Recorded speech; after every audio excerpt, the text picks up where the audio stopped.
Morning, everyone. Dr. Fantastic here. We are doing a double cast. This is a podcast, Dr. Fantastic Interviews, and we're doing the YouTube show, Fantastic Interviews. And I'm happy to be with Dr. Robert Henderson. He is my uncle, and he has got a lot of great things to share with you all today. We're going to have a fun conversation with Bob.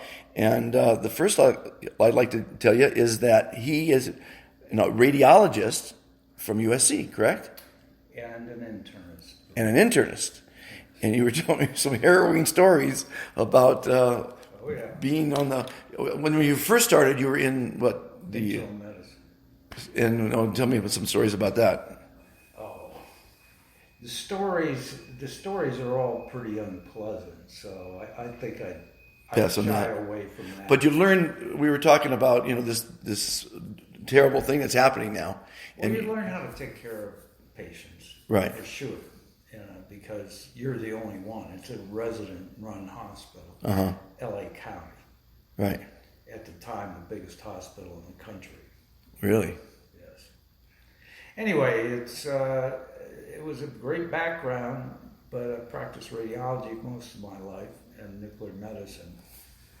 But the internal medicine background made you very interested in past diseases and what you could learn from them. And what we learned from influenza epidemics is that there has never been, to my knowledge, a completely novel flu epidemic. Well, this is the seventh one, COVID-19. I'm told it's the seventh novel one. Well, they're novel, but like even in 1917, there had been an epidemic 30 years earlier, and so those people alive had some immunity to the virus that caused the Spanish flu. So it was not novel. The coronavirus, nobody in the world has ever been exposed to it before. So you have a naive population that is totally susceptible to the coronavirus. And unprepared. And if it happens again in 10, 15 years, there will be people who have at least some immunity to it. But it is really the only virus like this. When did you first hear about it? I heard someone discovered it in the 70s, then I heard the 30s. So when did you hear about coronavirus itself? Coronavirus wasn't... There's a family of coronaviruses. Right. One of which causes a common flu type thing. But they don't have cross immunity. So this came from an animal. They think maybe bats. The wet market in China. Yes, exactly. And it's a novel coronavirus. It's like herpes. There's like 9 different herpes viruses, and they cause different illnesses. So this particular coronavirus, the entire world's population is vulnerable. Well, I just heard today they said probably more than 70% of everyone on the planet will get it. Well, I don't know about that, but if we're not careful, yeah, that will happen. China has an edge because they can just tell their people what to do, and they do it. We are a little freer in this country, and I'm happy for that. But it's going to be harder to isolate people in this country than it is in a dictatorship. And the timing couldn't have been any worse. It came out during the Lunar New Year, where billions of Chinese are on the move, and it was like the perfect storm. It was. Yes, the thing is that even the Spanish flu, which by the way no proof that it originated in Spain. Spain wasn't a combatant in World War I, so they were free to publish information about it. 250,000 French people died from it, and you never heard a word about it because they were trying to defeat the Germans, and the very presence of all those young people who were totally unprotected, and there were no antibiotics and no respirators at the time, was a setup for having younger people be the ones most affected. And there might be some differences in the virus, but it's the only pandemic that predominantly affected younger patients. The coronavirus now affects mostly older patients, and particularly those with pre-existing conditions. But if I'm not wrong, anyone can carry it and give it to someone else. Doesn't mean they're going to... Absolutely. And so what I don't like is they're saying everyone shouldn't be tested. Well, the president said anyone who's feeling good right now doesn't need to be tested. That was a political decision. Well, the thing is, just because you feel good doesn't mean you're not carrying it, right? Absolutely, but it was a political decision because a panic-type reaction to it could influence the outcome of the 2020 election. Yes, it's always political. That's politics, and I don't want to get into that. No, we don't talk politics on the show, but what I'm really happy about is people from all over the world that are following my movement, the Be Fantastic movement, are sending me information from the ground. You probably haven't watched my video from Bergamo, Italy. I have a doctor in the hospital, and he reported from firsthand view, no political bullshit. I'm reporting really good information like this right here. This is, you have nothing to lose or gain by telling me what you know, telling the audience what you know, and what they should know about this pandemic. Well, it's not unique. I mean, it's not entirely unique. When I was an intern in 1972, we had a flu epidemic, but we had respirators, but we didn't have enough beds, and one of my residents had 15 patients on respirators in the hallway, which was not a... Well, that's happening right now, everywhere. And that's happening in Italy right now. Yeah.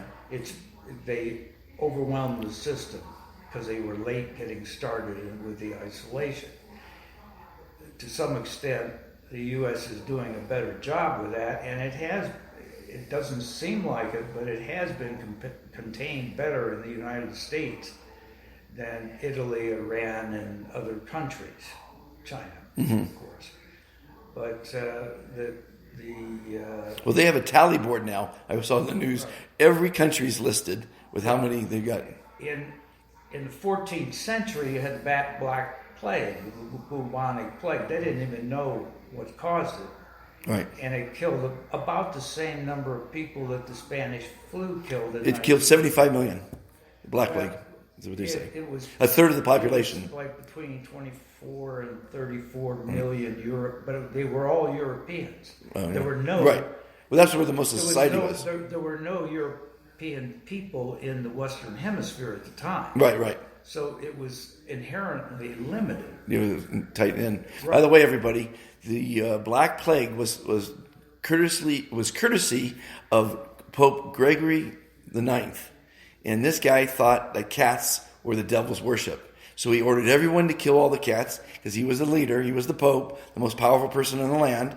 So they obeyed him and they killed all the cats, all the little kitty cats, because he thought it was the devil's worship. What happens when you kill all the cats? Because they were mostly free, they weren't indoor cats. The rats come out. With the rats, the fleas, and the bubonic plague. So, courtesy of Pope Gregory IX, he killed a third of the world. Thank you. May you rot in hell. Yeah, and that shows a lot of ignorance. But on the other hand, in 1918, when the war was raging and the conditions were absolutely perfect for spreading a flu-like syndrome, they had discovered bacteria by then, but the viruses, you need an electron microscope, which didn't come along until much later. Mm-hmm. So they didn't know what they were dealing with. They just knew that they didn't have respirators and they didn't have antibiotics, so that when somebody started going into respiratory failure, nothing they could do. They didn't have the tools to even give them a chance. Right. And so that 30 million people, I mean, that killed as many people in a couple of years as AIDS did in 24 years. Yeah. And it was really Now, horrific. AIDS is a virus as well?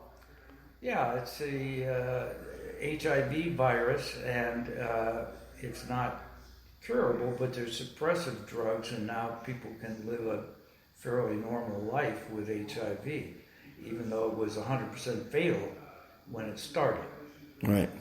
But the number of people who were exposed to it were limited. Right. It wasn't something you get from droplets in the air like coronavirus or flu. It was spread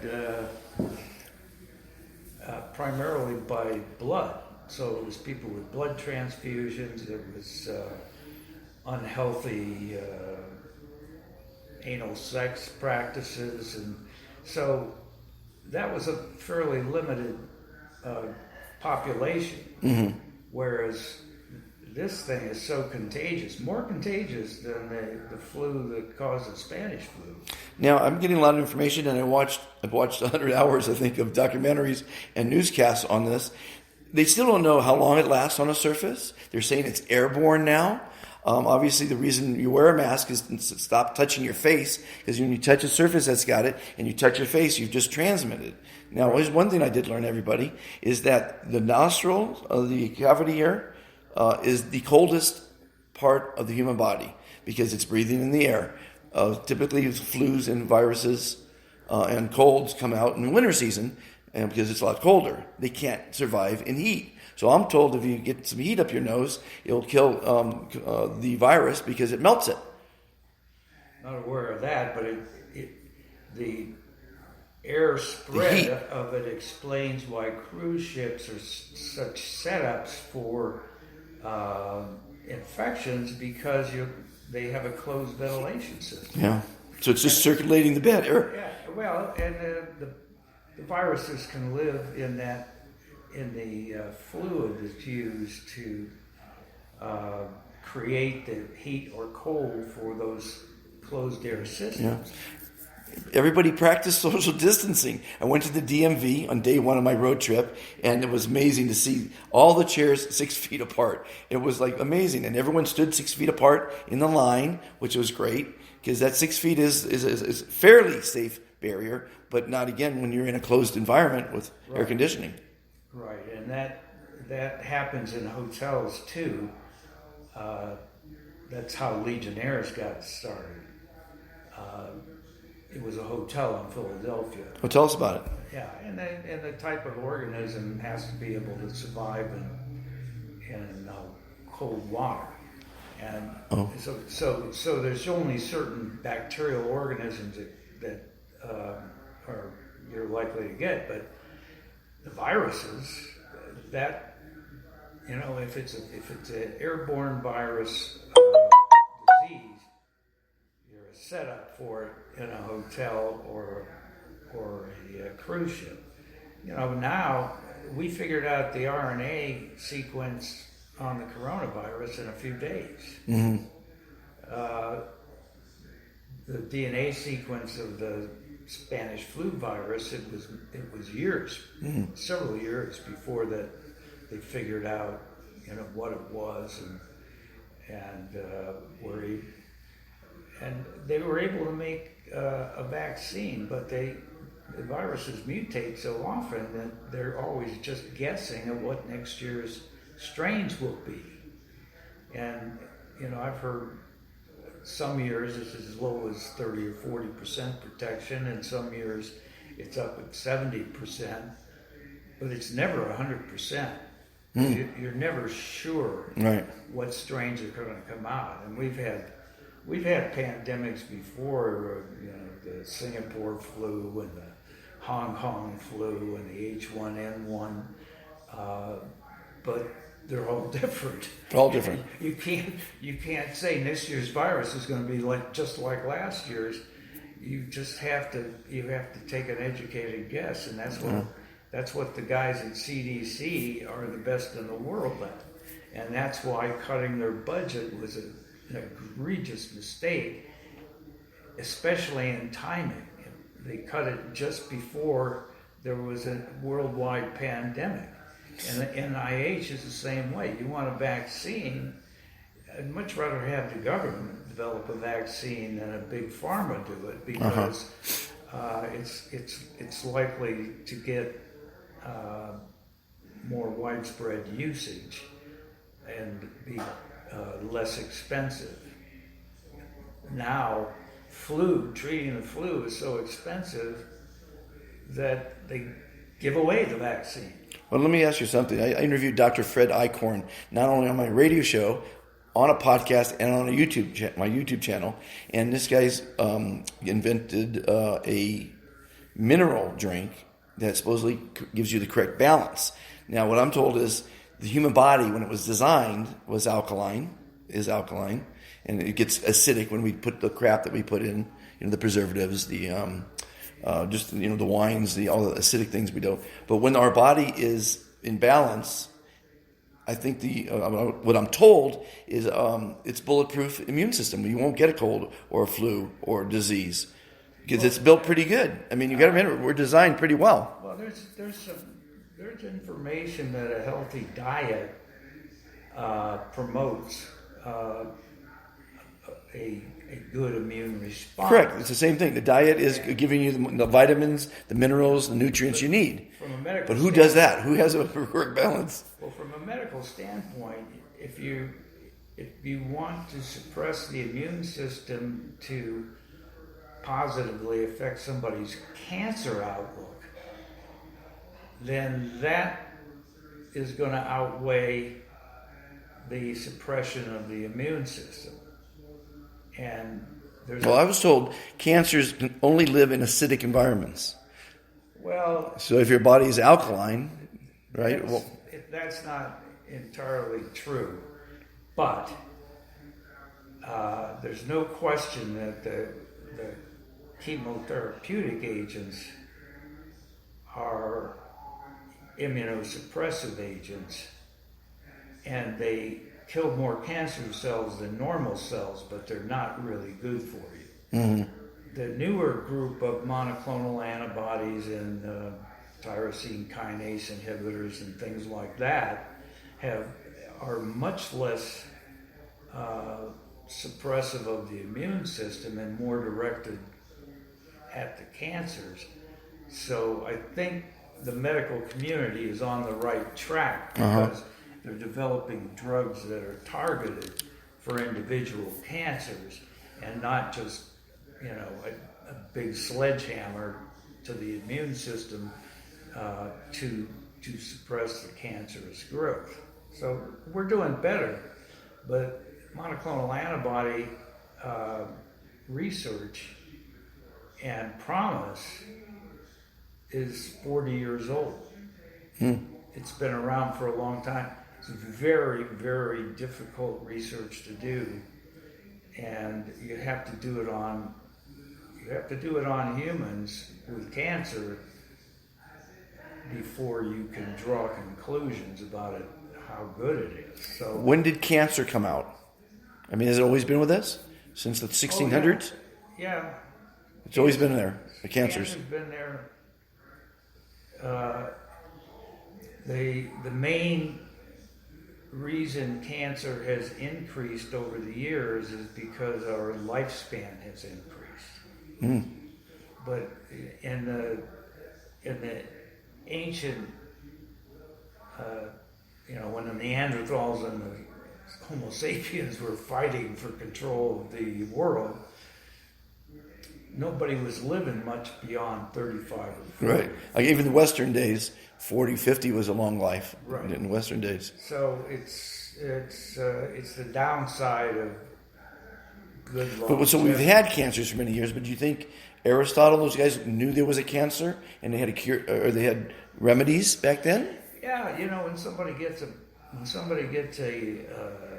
externally visible cancer and watches it grow, they know that it's not a normal thing. So they've been aware of cancer for many, many years, but people didn't live long enough to get it to be the second highest cause of death. Right. Is that what it is right now? Yeah, it's after cardiovascular disease. It is still. Wow.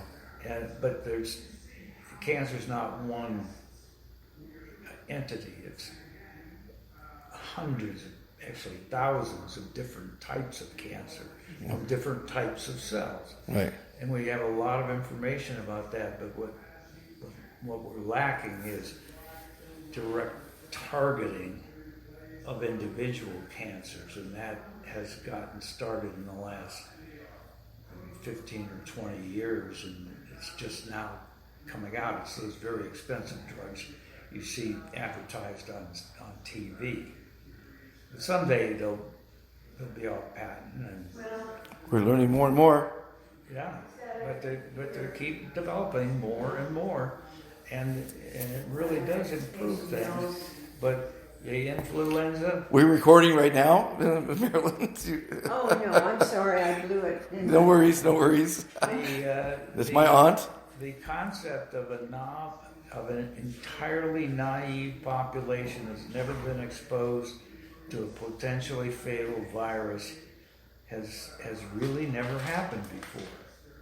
And that's what I saw several experts talking about the potential for spread and high death rates for this particular virus as being very alarming. And yes. That's the people who spent their entire lives studying this. Nobody has immunity right now. Right. And take heed, people, what he just said, because a lot of people aren't taking it serious, especially the young people. They feel healthy, they don't feel they're carrying it. So they're out there spreading it. They're not taking it serious enough. The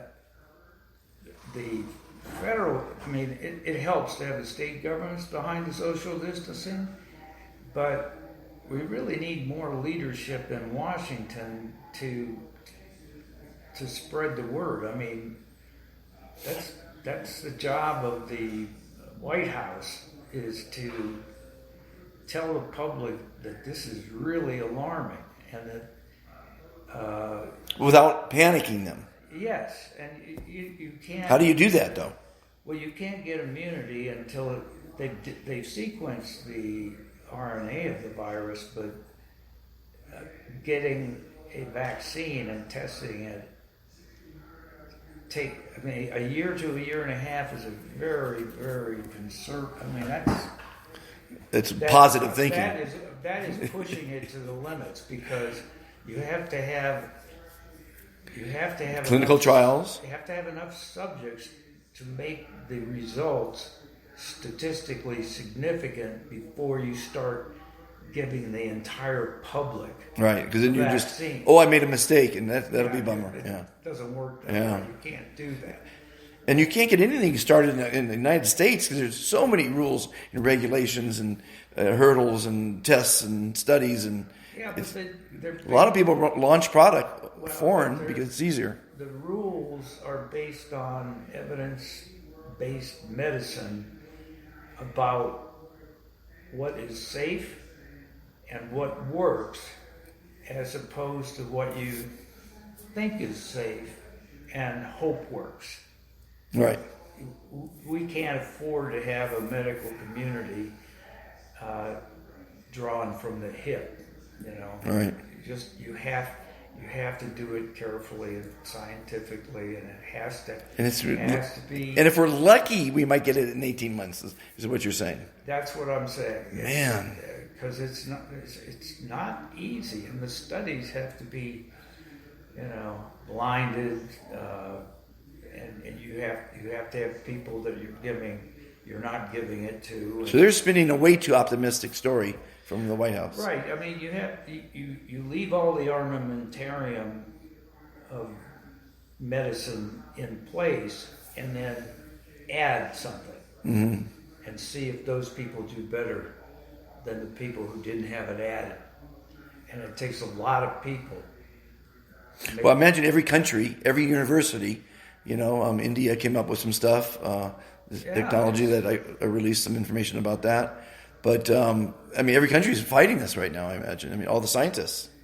Yeah, but the experts raised the alarm a full month before there was any mention. No, of it. again, it's all everyone's thinking about the past, who to blame.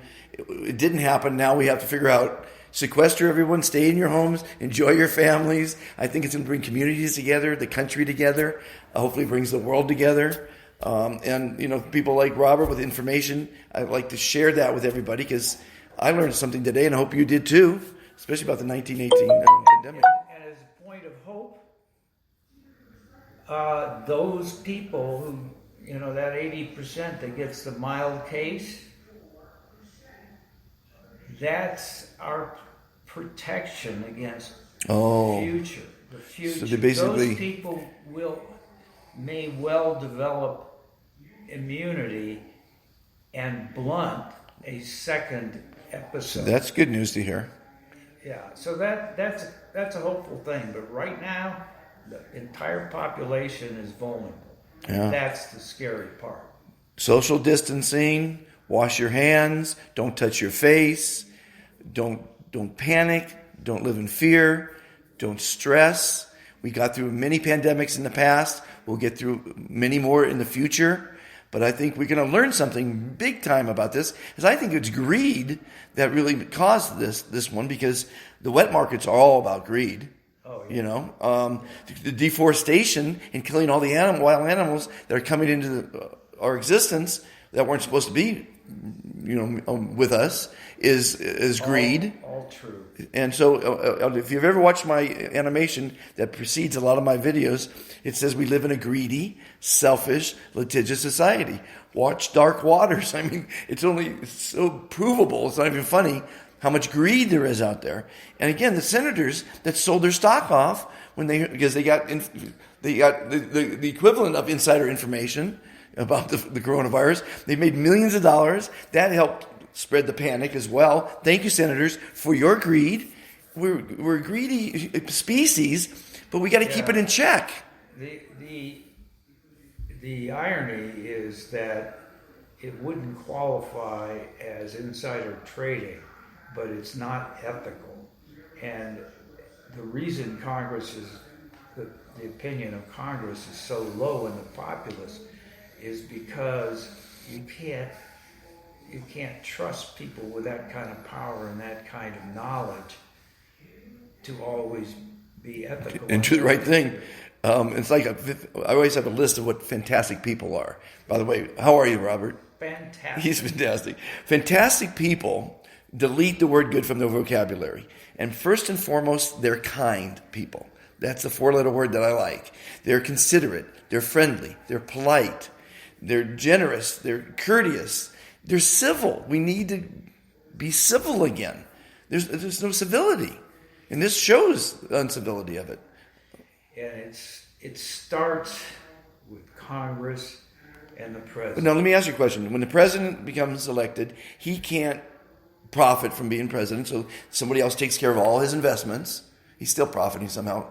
Every president, that's the same way. Well, why isn't that the same thing with anybody in government? They should be the same protocol that a president, because they're still going to profit like this example here. Well, it's a matter of self governance of ethics, and they are not really hard on themselves. Greedy, selfish, and litigious. That's what I say every day. Well, the guys sold all his stocks, but then they released the information later. Yeah, of course. So they released their stock. It's totally unethical.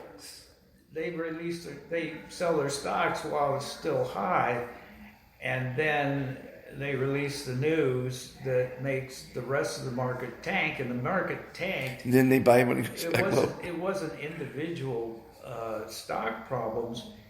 It's that we have a consumer-driven society. 70% of the economic activity is by consumers. We keep consumers out of stores, out of airplanes, out of boats, and all of a sudden the economic activity of the country comes to a grinding halt, and that's why the stock market went down. Yeah.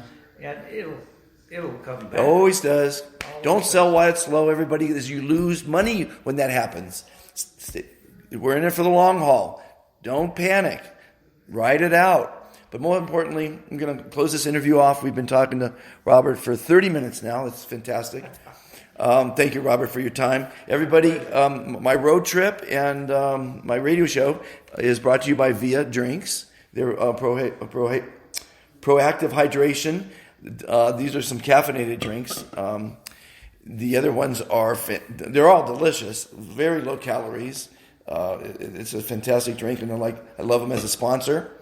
We also have the app, Be Fantastic. It's got some fantastic products and services on it. Because as Dr. Fantastic, I'm not going to endorse anything that's just good or even great. It has to be fantastic. And I do have some fantastic products, services, and I have 208, I believe now, fantastic ambassadors of positivity. I encourage you to join the movement. All you have to do is stop saying the word good and be kind and be civil.